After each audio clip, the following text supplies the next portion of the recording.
hakku ya'lu ve la yu'la aleyh. Hak bugün olmasa yarın mutlaka galebe çalar, üste çıkar. O her şeyde kaymak gibidir.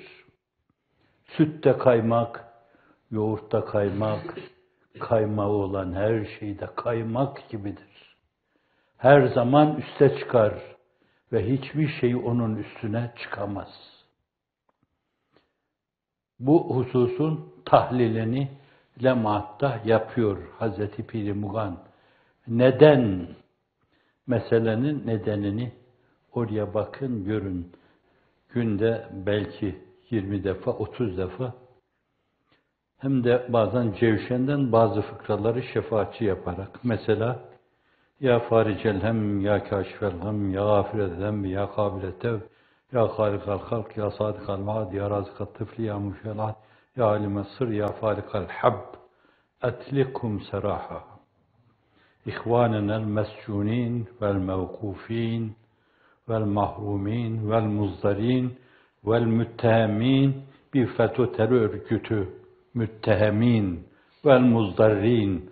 Allahümme etlikum seraha rağmen ala adainel kazibin vel müfterin vel fasikin vel müsta'milin el mukaddesat. Allahümme etlikum seraha. Bir anda hepsini birden salıver. Bazen de şunu, biheysu ma la eynur ra'at ve la üznün semi'at ve la hatar ala kalbi beşer. Öyle ki bizim bildiğimiz kıstaslara göre göz görmemiş şekilde, kulak işitmemiş şekilde, kalbe de gelmeyecek şekilde sürpriz türü, karşı tarafı da şaşırtacak şekilde bir gün o arka arkasına sürgülerin sürüldüğü kapıların açılmasını lütfeyle ve onları sal. Bir zebanımız olmalı. Bir kere bu din açısından bir mükellefiyettir. Men lem yehtemme bi emril müslimin feleyse minhum.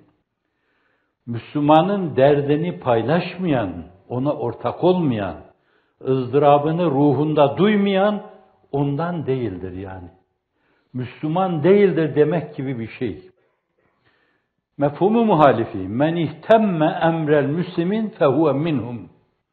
Müslümanların derdini onlarla paylaşan, zindandaki, hapishanedeki, tecritteki, hücredeki insanın ızdırabını paylaşan, yalnız kalmış eşinin ızdırabını paylaşan, babam nerede veya annem nerede diye ağlayan çocuğun ızdırabını paylaşan insanlar, işte onlar da halis mümindir. Ve diğerler o mevzuda iddiaları ne kadar bâlâ pervazene olursa olsun, o meseleden zerre kadar nasipleri yok, nasipsizdirler. Bu açıdan birinci derecede duadan dur olmamak lazım. قُلْ مَا يَعْبَوْ بِكُمْ رَبِّي لَوْلَا دُعَاءُكُمْ فَقَدْ كَذَّبْتُمْ فَسَوْفَ يَكُونُ لِزَامًا. Duanız olmazsa ne yazarsınız ki?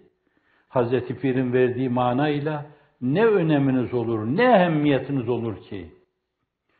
Dua, sebepler üstü müminin Allah'a teveccühünün ünvanıdır. Meleği âlânın sakinlerince elden ele adeta bir itir kutusu gibi veya bir gül gibi dolaştırılan bir şey varsa o da sebepler üstü Cenab-ı Hakk'a teveccüh olan duadır. Meleği âlânın sakinleri de onu bekliyor. Dua edin. O açıdan ister o mağdurine, mehcurine, mevkufine, muzdarrine, hatta dövüle öldürülenlere, katledilenlere, çocukları yetim bırakılanlara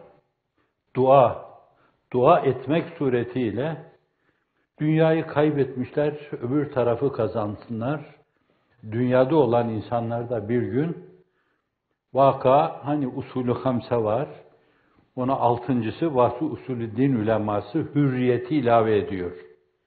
Hürriyet mahrumu insanların hürriyete kavuşmalarını sağlama. Ben aç susuz yaşarım ama hürriyetsiz yaşayamam diyor çağın devasa kâmeti.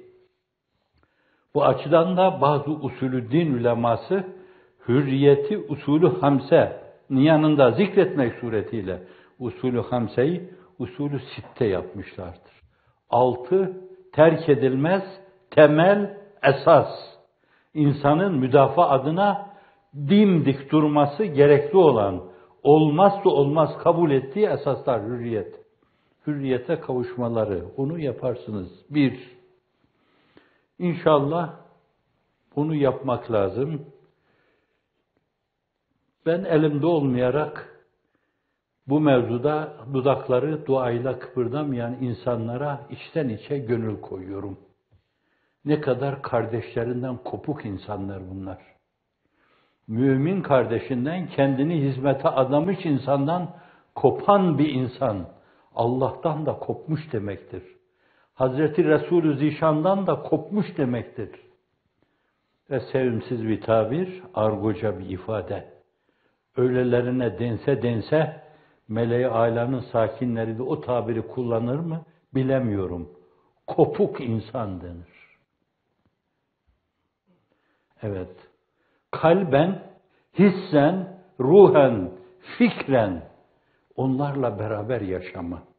Yatağa girdiğimiz zaman onları anmadan, böyle yad etmeden Allah'ım uyutma beni. Gözlerimi kapatma benim mülahazasıyla kalbin onlar için çarpması, his ve heyecanların onlar için köpürüp durması. Bu birinci mesele. İkinci mesele, ne yapıp bir yerde evimiz, barkımız, geçen de himmet adına dedim. Türkiye'de de olabilir.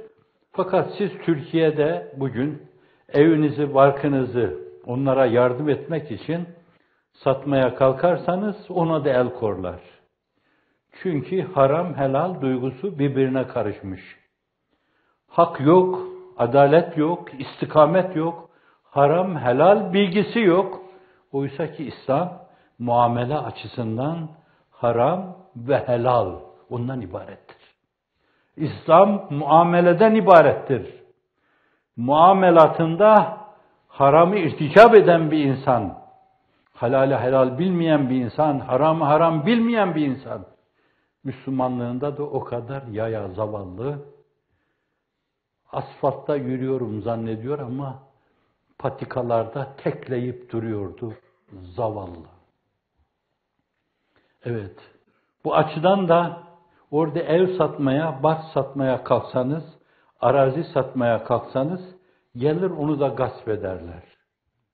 Çünkü artık o mübarek ülke, Ali Baba'nın 40 haramilerinin ülkesi haline gelmiş. Müslümanlığın sadece adı var.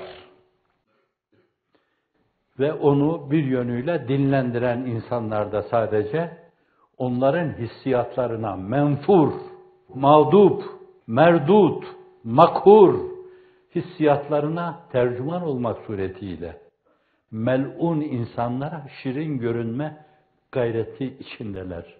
Onun arkasından koşuyorlar.